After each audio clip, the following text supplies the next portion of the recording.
Assalamualaikum warahmatullahi wabarakatuh. Welcome back to my YouTube channel. Balik lagi bersama aku, Lia Elia. Di video pembahasan kali ini, kita akan membahas tentang cara menentukan rumus molekul hidrat. Yuk langsung aja kita masuk ke video pembahasan menentukan rumus molekul hidrat.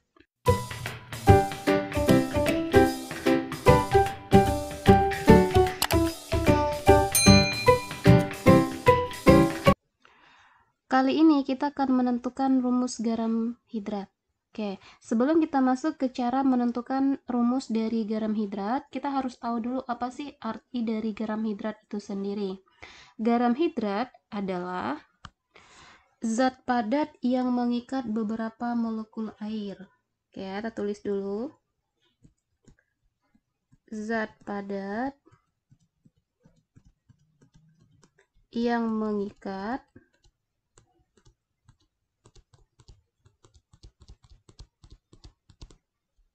beberapa molekul air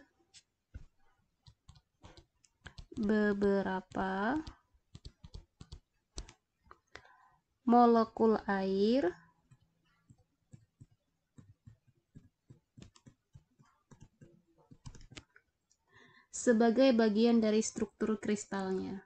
Sebagai bagian dari struktur kristalnya. Oke. Jadi dalam strukturnya itu ada molekul H2O. Contoh, misalkan ada contoh, kita ambil contohnya yang termasuk ke dalam garam hidrat. Ya, contohnya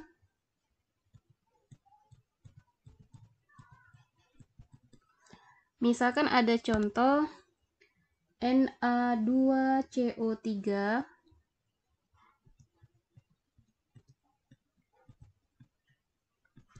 4H2O.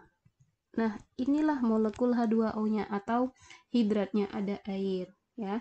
Na2CO3 ini namanya natrium karbonat tetrahidroksitetrahidrat ya. Karena H2O-nya sebagai hidrat di sini ya. Jadi ini namanya natrium karbonat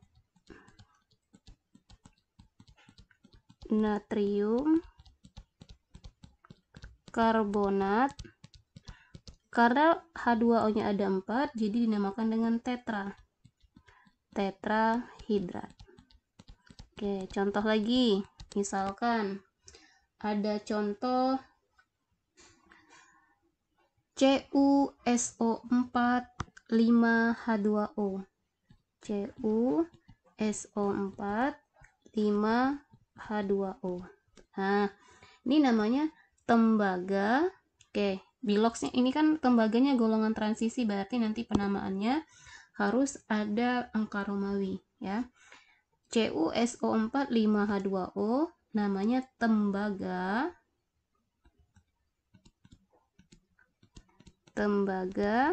2 sulfat. Kenapa 2? Karena bilox Cu di sini 2. Nah, hidratnya ada berapa di sini? 5. Nah, jadi tembaga 2 sulfat pentahidrat. Oke, inilah yang disebut dengan kristal atau garam hidrat. Oke, untuk menentukan rumus garam hidrat ada beberapa langkah yang harus kita perhatikan. Oke, sekarang coba perhatikan langkah-langkahnya. Langkah yang pertama, kita harus memanaskan kristal sehingga air akan menguap. Contoh, misalkan ada natrium karbonat tetrahidrat, tadi akan kita panaskan. Contoh ya, Na2CO3 natrium karbonat tetrahidrat 4H2O akan kita panaskan. Maka akan membentuk suatu senyawa Na2CO3 plus molekul hidrat plus 4H2O. Oke, ini kalau kita panaskan suatu molekul hidrat. Jadi langkah pertama menentukan rumus hidratnya. Oke, ini oke, kita ganti aja seandainya hidrat airnya belum diketahui, kita ganti X saja ya. Langkah kedua, kita analisis dengan menggunakan reaksi kimia, ya, reaksi kimia. Nah, langkah yang ketiga, dilarutkan dalam air sehingga air kristalnya akan terlepas. Ini sudah masuk ke persamaan reaksinya tadi. Kita ambil contohnya ya. Oke, sekarang kita lihat contoh reaksinya. Kristal ZnNO3 2 kali X-H2O dipanaskan hingga semua air kristalnya menguap. Ternyata beratnya berkurang 36,54%. Tentukan harga X-nya. Oke, sekarang untuk menentukan harga X-nya, artinya mengikuti langkah cara menentukan rumus kristal hidrat, kita harus memanaskan kristalnya tadi sehingga menguap, sehingga airnya akan menguap. Oke, ZnNO3 2 kali X-H2O akan kita buat reaksinya ZnNO3 2 kali X-H2O dipanaskan menghasilkan ZnNO3 2 kali. Oke ya, kalau dipanaskan menghasilkan ZnNO3 2 kali plus X-H2O. Oke. Nah, dari persamaan reaksi ternyata katanya beratnya berkurang sebesar 36,54%. 36,54% kita anggaplah 36,54 gram karena massa total senyawa kita anggap 100 gram sebelum dia menguap. Oke, jadi massa dari ZnNO3 2 kali X-H2O sebelum menguap 100 gram. Massa ini berkurang sebesar 36,54%. Siapa yang hilang? Yang hilang adalah H2O, ya kan? Airnya akan menguap, berarti yang 36,54% massa H2O. 36,54 gram. Oke, sudah dapat massa dari H2O. Oke, jadi massa ZnNO3 2 kali kita kurangkan massa totalnya 100 gram dikurangkan massa yang hilang tadi 36,54. Jadi 100 gram dikurang 36,54 gram hasilnya adalah 63,46 gram. Jadi massa ZnNO3 2 kali adalah 63,64 gram. 46 gram. Nah, sudah dapat massa, masing-masing massa dari zat yang menguap, zatnya ZnNO3 2 kali dan X-H2O.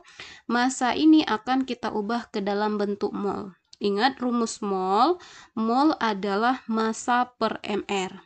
Oke, kita cari dulu berapa mol dari Zn. Mol sama dengan massanya sudah ada 63,46 gram per mR dari ZnNO3 2 kali. ArZn diketahui di soal 65, nitrogen 14 dikali 228, kemudian O16, 16 kali 6 ya. Kemudian semuanya ditambahkan, hasilnya nanti akan kita dapatkan mR dari ZnNO3 2 kali, hasilnya sama dengan 189. Kita bagi dengan 189. Oke, 63,46 dibagi 189 hasilnya 0,34 mol. 0,34 mol. Oke, dapat mol ZnNO3 2 kali. Sekarang cari juga berapa mol H2O. Mol sama dengan massa per mR dari H2O. ARH diketahui di soal 1 kali 2 ditambah 16 sama dengan 18. Jadi 36,54 dibagi 18 hasilnya 2,03. 2,03. Oke, mol ini akan kita bandingkan menjadi suatu bilangan bulat yang sederhana. Kita buat suatu perbandingan ya. Jadi perbandingannya 0, oke kita buat di bawah aja ya. 0,34 mol berbanding 2,03 mol. Nah, kita bandingkan suatu bilangan bulat yang sederhana. Coba sama-sama dibagi dengan 0,34. 0,34 dibagi dengan 0,34 hasilnya 1. Oke. Kemudian 2,03 dibagi 0,34 hasilnya 6. Nah, jadi perbandingannya 1:6. Nah, perbandingan mol ini akan menjadi koefisien dari masing-masing mol yang kita dapatkan. Jadi 1 ini akan menjadi koefisien dari Zn NO3 2 kali ya. Sedangkan 6 menjadi koefisien dari XH2O. Berarti pengganti X adalah 6. Nah, jadi, bisa kita simpulkan rumus molekul hidrat dari ZnXH2O-nya atau nilai X-nya sama dengan 6. Sedangkan untuk rumus molekulnya, rumus molekul hidratnya, molekul hidrat yang kita dapatkan adalah Zn NO3 2 kali, X-nya kita ganti jadi 6. 6H2O. Oke ya, bisa difahami ya. Oke, sekarang kita lihat contoh soal yang kedua dengan tipe soal yang sedikit beda. Soal yang kedua, kristal garam Na2CO3 NH2O seberat 9,8 gram direaksikan dengan asam klorida sampai habis sesuai reaksi berikut. Na2CO3 plus 2HCl menjadi 2NaCl plus H2O plus CO2. Ternyata dihasilkan gas CO2 1,12 liter pada keadaan standar. Nah, tentukan rumus molekul hidratnya. Oke, di sini diketahui ada volume gas pada keadaan standar untuk gas CO2. Kalau ada volume gas, sekarang coba kita ubah ke dalam bentuk mol. Ingat rumus volume pada keadaan standar di video sebelumnya. VSTP sama dengan mol dikali 22,4 liter. Sehingga akan kita dapatkan rumus mol sama dengan volume standar VSTP per 22,4 dibagi 22,4. Nah, volume standarnya kan sudah ada tuh di soal. Volume standarnya 1,12 liter dibagi 22,4. 1,12 dibagi 22,4 hasilnya sama dengan 0,05. 22,4. Jadi akan kita dapatkan 0,05 mol. Mol siapa di sini? Karena volumenya volume CO2 berarti mol dari CO2. Oke, sekarang kita akan mencari molekul hidrat dari Na2CO3, NH2O. Artinya, kita harus tahu berapa mol dari Na2CO3. Kita gunakan suatu persamaan reaksi. Persamaan reaksinya, perbandingan koefisien NCO2 di sini koefisiennya 1, kemudian Na2CO3 juga 1. Sehingga kita akan dapatkan perbandingan mol dari Na2CO3 sama dengan koefisien dari Na2CO3 1 dibagi koefisien dari CO2 1 juga dikali mol dari CO2 0,05. Jadi hasilnya sama dengan 0,05 mol. Oke, ternyata mol dari Na2CO3 sama 0,05 mol. Sekarang kita akan mencari nilai N dari H2O. Cari terlebih dahulu Mr dari Na2CO3. Oke, Mr dari Na2CO3 NH2O. Nah, ingat Mr adalah jumlah dari AR-AR-nya. Total ya. Na 23 kali 2, kemudian ditambah 12, ditambah O-nya 16 kali 3. Kita tambahkan semuanya, hasilnya adalah 106. Jadi ini 106 ditambah, langsung masuk ke rumus mol yang awal. Ingat kalau berhubungan dengan massa, mol sama dengan massa per mr ya. Nah, molnya kita sudah dapat dari Na2CO3, tadi molnya 0,05. Kita ganti ya, 0,05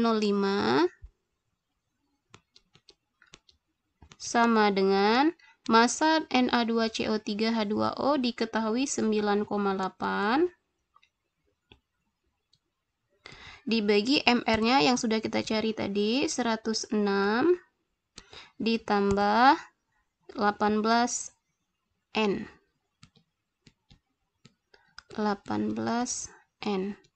Oke, tinggal kita kali silang. 106 dikali dengan 18 hasilnya sama dengan 5,3 ya. 5,3 ditambah 0,05 kali 18 0,9N sama dengan 9,8.